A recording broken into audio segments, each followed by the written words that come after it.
Yan. Ako po nga pala po ay si Franilio Cueto. Welcome po kayo sa aking munting loop ng Triple J Loop. So bali idol, gaano pong size nitong inyong loop na ito, itong flyers niyo po? Bali ito ay 20 ang haba. Then itong ano ay 12 by 2 feet 18 by 20 Grabe, ang laki ng loop ang niyo po. loop natin. So may ilang section po ngayon dito sa loop yung ito? Idol? Bali, ang section natin dito, bali 4 siya.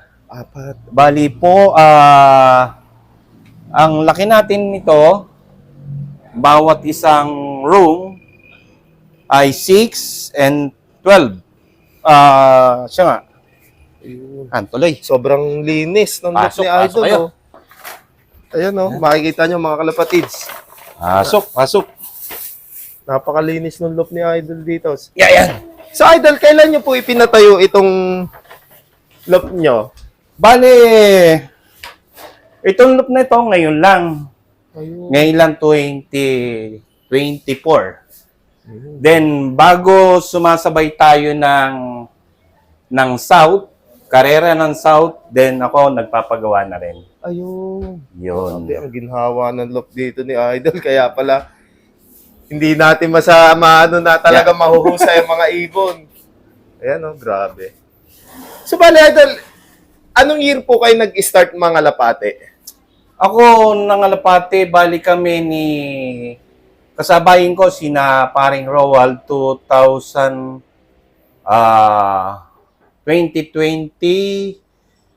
o 2025. Yan. Then ako, patigil-tigil lang ang aking paglalaro. Ayun. Lalaro ako, then titigil. Yun, mahihiram ni paring Roald ang iba kong ibon. Yun, gagamitin niya. Then pagka ako'y maglalaro ulit, pahiram niya sa akin yung mga ibon niya. Ayun. Yun. So bali, ano po, halos newbie lang din maglipad, idol? Yubi. Newbie, grabe. Yubi. Tapos nag-champion agad si idol. Grabe, kung makikita nyo guys, yung mga ibon ni idol dito. Yan ang aking South. South team ni South. idol. Ayan, Slide lang ang aking ginagawa dyan. napakaraming ibon. San Francisco Leyte. SF. San SF. Francisco Leyte. Yan. Ayun, Ito po yung inilaro ko noong 2023.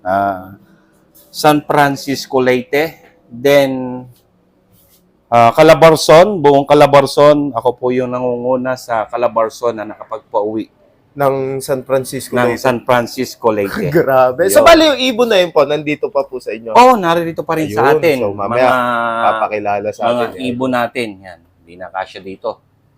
Ayan. Then, ito yung aking mga unang achievement. Yan. Walang pangalan yung isa number 6. Ayun, first overall, Mr. Gataran. Yan. So, Then, may parating tayong mga trophy. At tayo ay sinuwerte nitong season ito.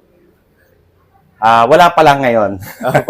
Nasa club pa po. Nasa club pa. So, bali, idol, yung hilig nyo po ba sa pangangalapate, since childhood na rin po ba kayo, ganon? Oo, dati nagmamanok ako. Then wala sa akin ang laro ng sabong. Dito ngayon ako, napapokus ngayon Napapokus sa ako. pangalapa. Diretso na ako. Ayun. So, bali, idol, ano po yung pinagkaiba ng pagkakalapate sa pagmamanok po? Sa manok, malimit. Palagi kang nasa sabungan. Opo. Pero dito sa kalapate, araw-araw ka naman nasa kulungan. Opo. At madalang kang Lumayas. lumayas. Yan. Yun ang pinagkaibahan. Saka mas sa pustahan, idol. Yan. Opo. Parang nalesen yung... Iba Opo. ang laro ng ibon, kaya nga yung iba nagsasabi kung bakit di yan ka napapunta sa larangan ng ibon? Opo. Yan.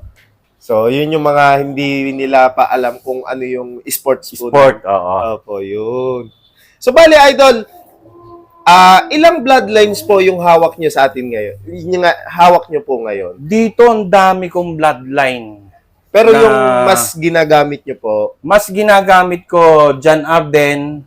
Yung isa ay Norbert Serings. At combine yung John Arden at saka Norbert Serings. ayun. So, bali sila po talaga yung tumitira po sa inyo ngayon. Oo, yan.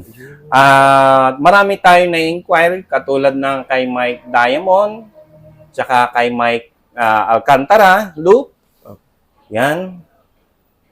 Kay Benito Goque, kay Rizzo, madami pa.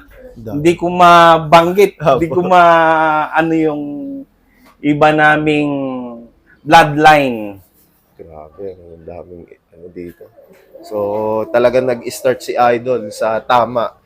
At yun, ngayon naman, nasusuklian na ano, Idol. Oh, yan. Nasusuklian na. Mas maganda talaga bumili sa tamang bloodline. At yun, ang isa ko pang hinawakan kay Lito Kuwa sa aking kaibigan. Siya rin yung nagpabalik sa aking mag-ibon. At nasa kanya ang lahat ng timplada ng aking gamot. Ako lang ang natimpla. Yun. Ayun. Siya yung nagbigay din sa akin ng mga recipe ng aking mga ibon. Si Lito Kuwa, yung taga Manila na player din ng PHA. Player Ang din po siya. aking kaibigan. So, shout out po kay Sir Yan. Lito Kuwa. Game po. Yan. Pakilala ko sa inyo ang aking OB na si Dragon J. Dragon J po. Yan. Pangalan niya ay si Dragon J. Napakagandang ibon po. Yan. Ano po siya? Cock or hen? Hen. Hen Hen po siya. to. Yan. Gandang ibon. Yan may tatak pa siya. May tatak pa. So, bali, Idol, ano pong bloodline niya po? Ang bloodline nito, ang mother nito ay kay Lito Kuwa, doon sa aking kaibigan. Okay po. At yung father naman nito ay Taiwan Taiwan po. na binili nung aking kaibigan na si paring Shoti Tan So, dito. nung siya naglalaro pa. Opo. Then nung hindi na siya naglaro, sa akin naman niya ipinamana. Binigay. Tapos siya na po yung naging produkto. Tapos napahiram pa rin kay paring Rowald. Rowald. Kasi tumigil din ako. Tumigil din po. Tumigil din ako. Gustong ako yung tumigil. Napalanunwali ako, ibinalkali sa akin yung parents dito. Then, yung tao ko naman, nakakita ng nalipad, inihagis yung breeder ko. Yun. Kaya, Nakawala po siya. nawala yung isa. Bagis okay. yung isa, napabalik-nali kay paring Rowald. Ayun. Pero sayang, nakapag-inbreed si paring Rowald, na binigyan naman ako ng isa, na yun ang ama nito. Yun ang naging ama naman po. Yan. Gandang ibon. So, bali, Idol, ano po yung hinakot niyang achievements ngayon? Madaming achievement to.